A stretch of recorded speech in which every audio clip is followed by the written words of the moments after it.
Welcome to சுடுதண்ணி. இன்னைக்கு நம்ம வீடியோவில் ரொம்ப சோம்பேறித்தனமாக இருக்குது, ஏதாவது ஈஸியாக பண்ணலான்ட்டு ஏதாவது டிஷ் பார்த்துட்டு இருக்கீங்கன்னா இந்த ரெசிபி உங்களுக்காக தான். சோம்பேறி மஷ்ரூம் மசாலா எப்படி பண்ணுறதுன்னு பார்க்கலாம். இதை நானே பண்ணி நானே பேர் வச்சுக்கிட்டேன்.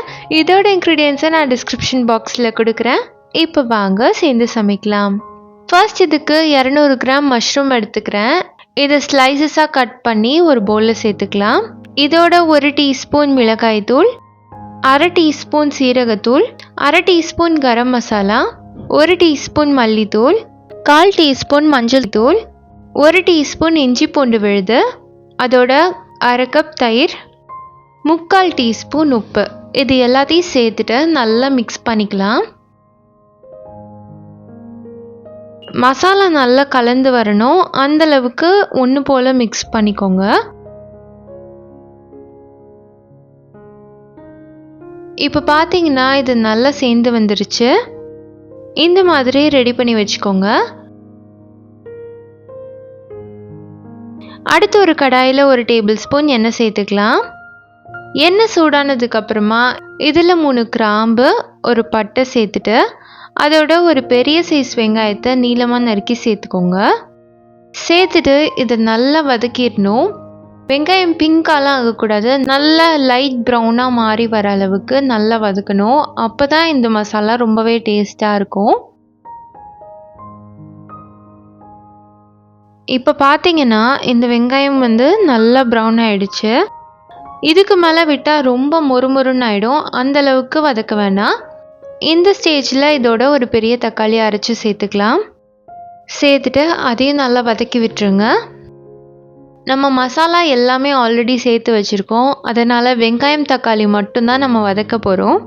ஸோ தக்காளி நல்லா பச்சை வாசனை போகிற அளவுக்கு வதக்கி எடுத்துக்கலாம். இப்போ பார்த்தீங்கன்னா தக்காளியும் நல்லா வதங்கிருச்சு.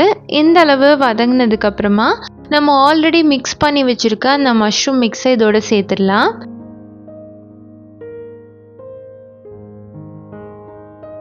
சேர்த்துட்டு ஒரு தடவை நல்லா கலந்து விட்டுருங்க.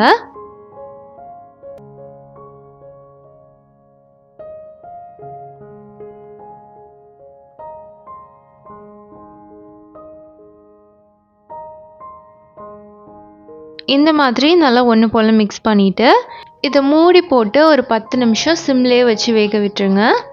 அவ்வளோதான், அதுவாக குக் ஆகி அதுவாக ரெடியாகி அதுவாக வந்துடும். ரொம்ப ஈஸியான ஒரு ரெசிபி.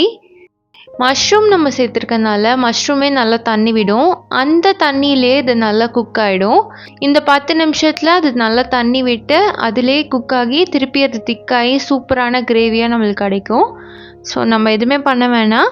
10 நிமிஷத்துக்கு அப்புறமா இப்படி டடார்னு ஓப்பன் பண்ணி பார்த்தீங்கன்னா பக்காவான கிரேவி உங்களுக்கு ரெடியாக இருக்கும். ஆல்ரெடி மசாலாவில் உப்பு சேர்த்துருக்கோம், நீங்கள் தேவைப்பட்டுச்சுன்னா இப்போ சேர்த்துக்கலாம், ஆனால் நான் மறுபடியும் சேர்க்கலை. லாஸ்ட்டாக கொத்தமல்லி தழை சேர்த்துட்டு நம்ம இறக்கிட வேண்டிதான். அவ்வளோதான், நம்மளோட சோம்பேறி மஷ்ரூம் மசாலா இப்போ ரெடி ஆகிடுச்சு. இது சப்பாத்தி, பூரி, நான்கன் எல்லாத்துக்கூடையும் வச்சு சாப்பிட்லாம். ரொம்ப சூப்பராக இருக்கும். பண்ணுறதும் செம்ம ஈஸி தான். ஸோ நீங்களும் இதே மாதிரி இதை ட்ரை பண்ணி பார்த்துட்டு எப்படி இருந்துச்சுன்னு சொல்லி கமெண்ட்டில் சொல்லுங்கள். இந்த வீடியோ உங்களுக்கு பிடிச்சிருந்தா லைக் பண்ணுங்கள், சுடுதண்ணி சேனலை சப்ஸ்கிரைப் பண்ணுங்கள். தேங்க்யூ.